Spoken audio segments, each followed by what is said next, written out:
नमस्ते।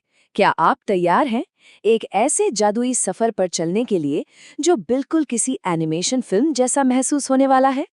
आज हम बात कर रहे हैं एक बहुत ही शानदार क्लासिक लोक कथा की, ईमानदार कुम्हार बनाम लालची व्यापारी। एक ऐसी दुनिया जहां असली लड़ाई तलवारों से नहीं बल्कि मिट्टी और सोने के बीच लड़ी जाती है। तो चलिए बिना देर किए शुरू करते हैं। अब आप सोच रहे होंगे, क्या एक साधारण मिट्टी का घड़ा सिर्फ उसे बनाने वाले के साफ दिल की वजह से हमेशा पानी से भरा रह सकता है? मतलब क्या सच में ऐसा कोई चमत्कार हो सकता है? यही सवाल हमें ले जाता है एक ऐसे गांव में जहां जादुई शक्तियां सिर्फ नियत देखकर काम करती हैं। एकदम किसी कार्टून की तरह है ना? तो कहानी शुरू होती है हमारे पहले अंक से, दो इंसानों की कहानी। जरा इमेजिन कीजिए एक हलचल भरा बाजार, एकदम रंग बिरंगा। यहाँ हमारी मुलाकात होती है दो बिल्कुल अलग इंसानों से। एक तरफ है हमारा हीरो रामू, बेचारा गरीब कुम्हार है। उसके हाथ हमेशा मिट्टी से सने रहते हैं, लेकिन उसका दिल एकदम आईने की तरह साफ है। और दूसरी तरफ है सेठ धनीराम, भाई, एकदम रेशमी कपड़े, चमकते पीतल के बर्तन, लेकिन अंदर से एकदम खाली और खोखला चरित्र। धनीराम की उस क्लासिक विलन वाली आवाज को जरा महसूस कीजिए। वो रामू को ताना मारते हुए कहता है, अरे रामू, अभी भी ये सस्ते मिट्टी के घड़े बेच रहे हो? मेरे पीतल के बर्तन देखो, सोने की तरह चमकते हैं। तुम्हारे हाथ तो हमेशा मिट्टी से सने रहते हैं, और जेबें तो हमेशा खाली। मतलब उसे लगता है कि पैसा ही सब कुछ है। लेकिन हमारे रामू का जवाब सुनिए, एकदम शांत और समझदारी से भरा हुआ। वो कहता है, सेठ जी, मिट्टी ही हमें जीवन देती है और आखिर में वापस भी ले लेती है। मेरे हाथों में मिट्टी जरूर है, लेकिन मेरा दिल साफ है और मेरी ये घड़े पानी को ठंडा और आत्मा को खुश रखते हैं। क्या बात है ना? रामू को अपनी इस साधारण सी कला पर पूरा गर्व है। और यहीं से कहानी एक नया मोड़ लेती है। अंक 2, जादुई मिट्टी का वरदान। होता क्या है कि एक शाम एक बहुत ही थका हारा और बूढ़ा यात्री, जो असल में भेष बदले हुए एक जादुई साधु था, रामू की झोपड़ी के पास आकर धड़ाम से गिर पड़ता है।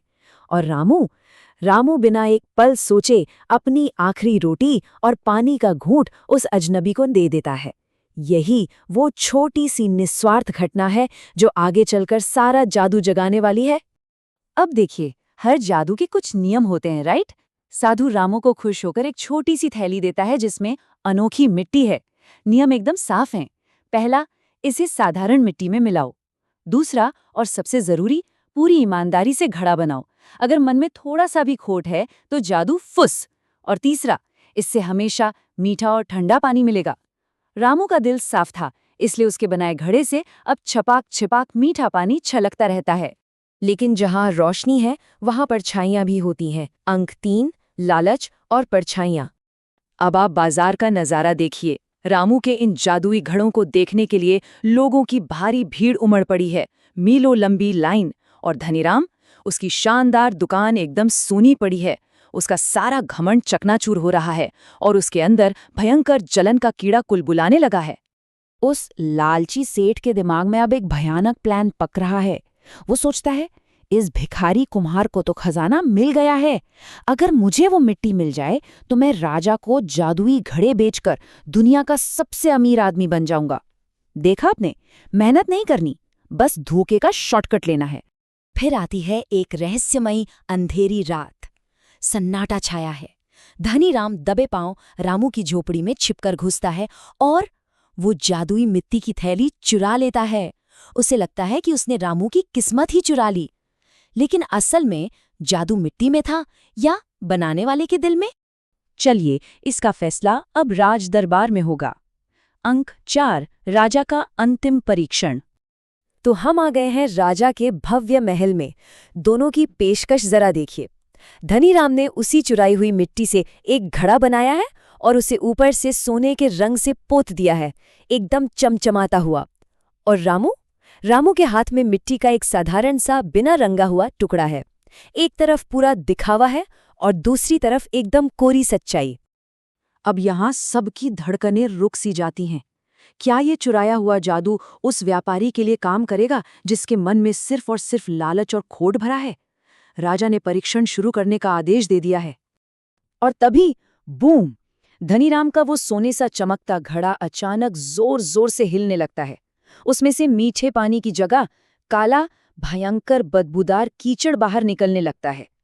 छी! और तो और सोने का रंग छिल जाता है और अंदर से सिर्फ सड़ी हुई लकड़ी बाहर आती है। एकदम महाविनाश। शॉर्टकट पूरी तरह से बैकफायर कर गया। राजा गुस्से से एकदम आग बबूला हो जाते हैं। उनकी कड़कती हुई आवाज दरबार में गूंजती है। तुम्हारी हिम्मत कैसे हुई राजा का इस गंदगी से मजाक उड़ाने की? ये घड़ा तुम्हारी नीयत की तरह ही सड़ा हुआ है। धनीराम का लालच और उसका असली चेहरा सबके सामने बेनकाब हो गया था। इसके बाद रामू बहुत शांति से आगे आता है। वो अपने साधारण मिट्टी के टुकड़े से एक छोटा सा कटोरा बनाता है और जैसे वो उसे रखता है, जादू, वो कटोरा तुरंत क्रिस्टल की तरह साफ पानी से छलकने लगता है। पूरे दरबार में ताज़ी चमेली की महक फैल जाती है।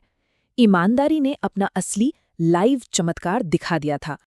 चलिए अब बढ़ते हैं इस सफर के आखिरी पड़ाव की तरफ। अंक 5, सफलता की असली नींव। राजा बहुत ही सम्मान के साथ रामू से कहते हैं, रामू, तुम्हारे हाथ भले ही मिट्टी से सने हों, लेकिन तुमने हमें एक सुनहरे चरित्र की कीमत दिखाई है। मतलब बाहरी चमक दमक से कुछ नहीं होता, असली सोना तो इंसान के चरित्र में होता है। तो कहानी का अंत कुछ ऐसा होता है। लालची सेठ धनीराम को उसके धोखे के लिए बाजार से बाहर निकाल फेंका जाता है और हमारे अंडरडॉग हीरो रामू को शाही कुम्हार नियुक्त कर दिया जाता है। ये साबित हो गया कि आप किसी की चीजें चुरा सकते हैं, लेकिन उसका चरित्र वो कभी नहीं चुराया जा सकता। तो इस पूरे शानदार सफर की सबसे स्पष्ट सीख यही है कि ईमानदारी ही सफलता का असली आधार है। दूसरों की चीजें चुराकर या धोखा देकर आप अमीर तो दिख सकते हैं, लेकिन सच में कामयाब कभी नहीं बन सकते। वो सड़े हुए घड़े की तरह ही होगा, बाहर से सोना, अंदर से कीचड़। अब जाते जाते मैं आपके लिए एक सवाल छोड़ना चाहता हूँ। हम सभी अपनी जिंदगी में सफलता का एक घड़ा बना रहे हैं ना?